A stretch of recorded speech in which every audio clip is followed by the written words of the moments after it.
we finally get to the Romans. This empire which was to change the whole of Europe. This empire which was to change Christianity, and in fact in which Christianity was birthed. This empire which was to be the main empire for hundreds of years afterwards. This empire which was to be the one in which so much of the learning of the Greek Empire was going to be extended and expanded to the far reaches of Europe, into the Middle East and into North Africa. Now, we're not going to go into detail at this module about the Roman Empire, because we will be waiting until the New Testament when we actually look at the background to the Newer Testament and look at the Roman Empire itself. What we need to just come to terms with is, and in this intertestamental period, the Romans come along as to deal with the fight between these two factions of the Maccabees. And yes, they do settle the fight, but unfortunately, the result of that is that the Romans take over control over the Holy Land. And that instead of now ruling themselves, the ruler now becomes only a puppet under the authority of Rome. Rome, of course, during this period also goes through its own major transformation, moving from a republic into a dictatorship under the person of people like Julius Caesar and later Caesar Augustus. And of course, Caesar Augustus is the emperor during the time when Jesus is born. But it's during the time of Pompey.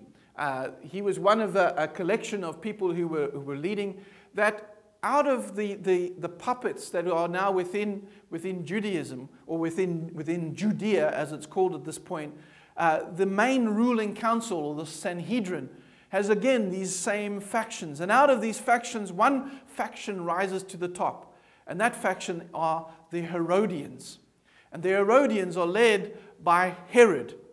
And Herod goes to Rome. They're pleading to become the king of Judea. He says that he will continue to be the king, and he will then give homage to the Romans. And so in 37 BCE, Herod becomes the king of Judea under the power and control of the Roman Empire. And immediately begins building, and he starts building all the lavish buildings that we see now attributed to him, including the rebuilding of Zerubbabel's temple, the second temple. He comes and he starts rebuilding it and making it ornate and extending it and bringing in so that it becomes one of the wonders of the ancient world. And it's this process that now reestablishes political power and separates political power from religious power. It's in this time that we see the factions, the various factions that will become so important in the Newer Testament, begin to rise to the fore. We have the Herodians, which are the class connected to Herod. We have the Pharisees, who are connected to those who believe that we need to follow Torah, that following the law is the way to go.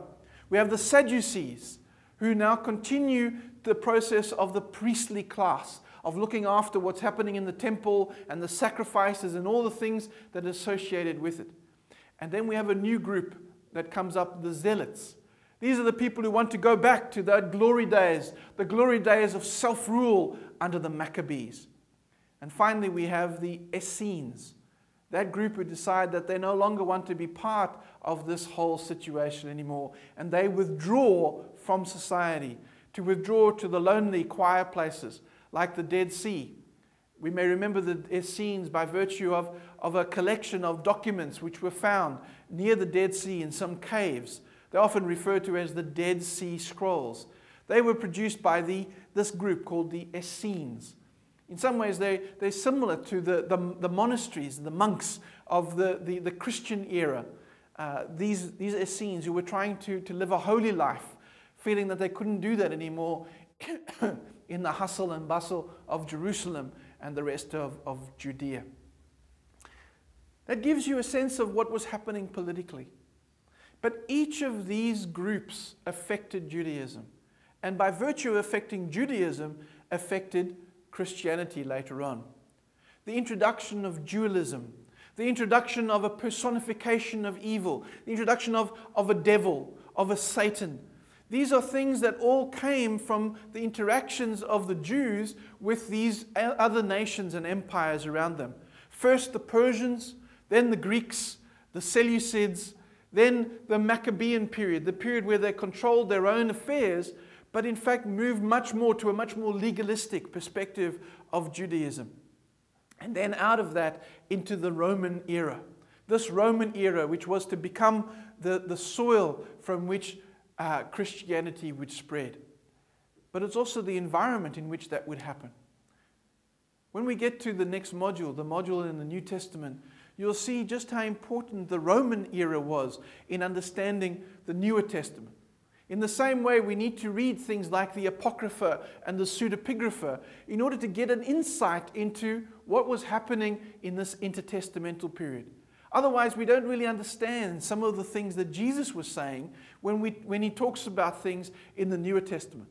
Because the seeds of the Newer Testament are not just in Tanakh, but also in this intertestamental period.